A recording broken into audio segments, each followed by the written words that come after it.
ஒருத்தருக்கு எல்லா கெட்ட பழக்கம் இருக்குது, ஆனால் அவருக்கு எந்த நோய் நொடியும் வர்றது கிடையாது. ஆனால் எந்த கெட்ட பழக்கம் இல்லாதவருக்கு வந்து எல்லா பிரச்சனைகளும் வர்றதுக்கான காரணம் என்ன? இது சயின்டிஃபிக்காக ஆன்சர் பண்ணணும்னா, நம்ம பாடியில் ஒரு வியாதி வருதுனாலே நம்மளுடைய இம்யூன் சிஸ்டம் நம்மளை ப்ரொடெக்ட் பண்ணுற ஃபேக்டர்ஸ் அதனுடைய டெஃபிசிட் ஆகுது. ஏன் மற்றவங்களுக்கு அந்த ப்ரொடெக்ட் பண்ணுற சிஸ்டம் இருக்குது, நம்மளுக்கு இல்லாமல் போகிறதுக்கு 2 இம்பார்ட்டன்ட் காரணம் சொல்லலாம்.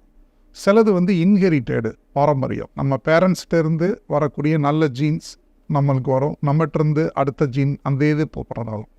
2வது வந்து லைஃப் ஸ்டைல், என்வைரன்மெண்டல் ஃபேக்டர்ஸ்ன்னு சொல்லுவோம். அதுக்கு ஏற்ற மாதிரி அந்த ஃபேக்டர்ஸ் வந்து நம்மளை பாதிக்கிறப்ப நம்மளுடைய இம்யூனிட்டி பவர் மற்றதெல்லாம் குறைய ஆரம்பிக்கும். இப்போ சிலவங்களுக்கு ஏன் வரல, இது வந்து நான் சொல்கிறது கல்லீரல் மாத்திரத்தில் பொதுவாக நான் சொல்கிற ஒரு கருத்து. அவங்களுக்கு அந்த வியாதி வராதாமல் இருக்கிறதுக்குரிய ஒரு ஜீன்ஸ், நல்ல குட் ஜீன்ஸ் இருக்கிறப்ப வரும். இது எப்படி நம்ம சிம்பிளாக சொல்லணும்னா, சில ஃபேமிலியில் பார்த்தா கேன்சர் வந்து நிறைய இருக்கும். ஒருத்தவங்களுக்கு ஏன் கேன்சர்னு கேட்டால், ஆமாம் என்னுடைய பெரியப்பாவுக்கு இருந்தது, ஆன்ட்டிக்கு இருந்தது, அங்கிளுக்கு இருந்தது, அதுக்கு மேலே பார்த்தா அப்படி.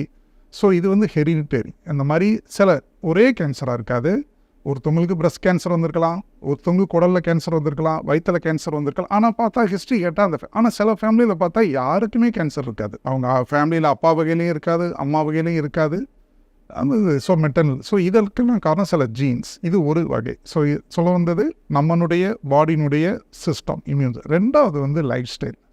எக்ஸ்ரே எடுக்க போகிறோம், சிடி எடுக்க போகிறோம், ரேடியேஷன் இருக்குது, அடிக்கடி பண்ணாதீங்கன்னு சொல்கிறோம். ப்ரெக்னெண்ட்டாக இருக்கிறாங்க, அந்த டயத்தில் இந்த மாதிரி ஸ்கேன். ஏன்?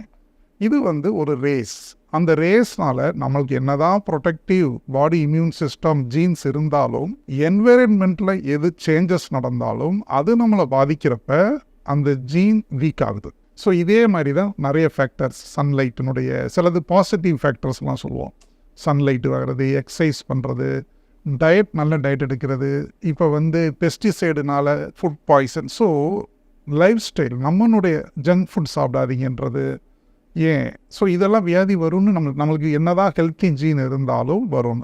நம்ம நல்லா யோசிக்க வேண்டியது, சிலது நம்மளுடைய பெற்றோர் எடுத்து வரக்கூடியது. 2வது டே டு டே, ஒவ்வொரு நிமிஷமும் ஒவ்வொரு நாளும் நம்ம நிறைய ஃபேக்டர்ஸை, ஸ்மோக்கிங்காக இருக்கட்டும், பேசிவ் ஸ்மோக்கிங்ன்றோம், இது இவ்வளோ ஃபேக்டர்ஸுக்கு இடையில நம்ம வந்து வாழ்ந்துட்டுருக்குறோம். இப்படி இருக்கிறப்ப சில ஃபேக்டர்ஸ்னால லிவர் ப்ராப்ளம், இப்போ லிவருக்கு வர்றேன், லிவர் ப்ராப்ளம் வருதுன்னு தெரியுது. இருந்தாலும் நம்ம வந்து அதுக்கு எக்ஸ்போஸ் ஆகிறத அவாய்ட் பண்ணுறது நல்லது. ஆனால் இல்லை எனக்கு வராது அப்படின்னு பண்ணுறப்ப அந்த ரிஸ்க் எடுத்துக்கிற மாதிரி வரும்.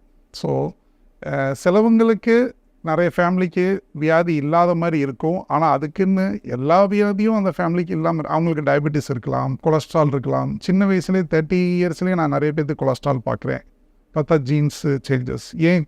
அவங்க வந்து சாப்பிட்றது என்ன, 30 வயசு தான் ஆகுது அவங்களுக்கு, பார்த்தா ஹை கொலஸ்ட்ரால், ட்ரைக்ளிசரின் பார்த்தா 500 வருது. இத்தனைக்கும் அவங்க என்னதான் டயட்டில் இருந்தாலும் அது குறைய மாட்டேங்குது.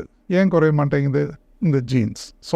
இதெல்லாம் ஃபேக்டர்ஸ் எல்லாம் இருக்கிறப்ப நம்ம காப்பாற்றிக்கணும், நம்ம ஹெல்த்தியாக வச்சுக்கணும். நம்ம ஃப்யூச்சரில் நல்ல ஹெல்த்தியாக, ஈவன்தோ அடல்ட் ஏஜ் வர்றப்ப நம்மளா யாரையும் டிபெண்ட் பண்ணாமல் இருக்கணும். அப்படின்னா நம்ம ஜீனை மாற்ற முடியாது.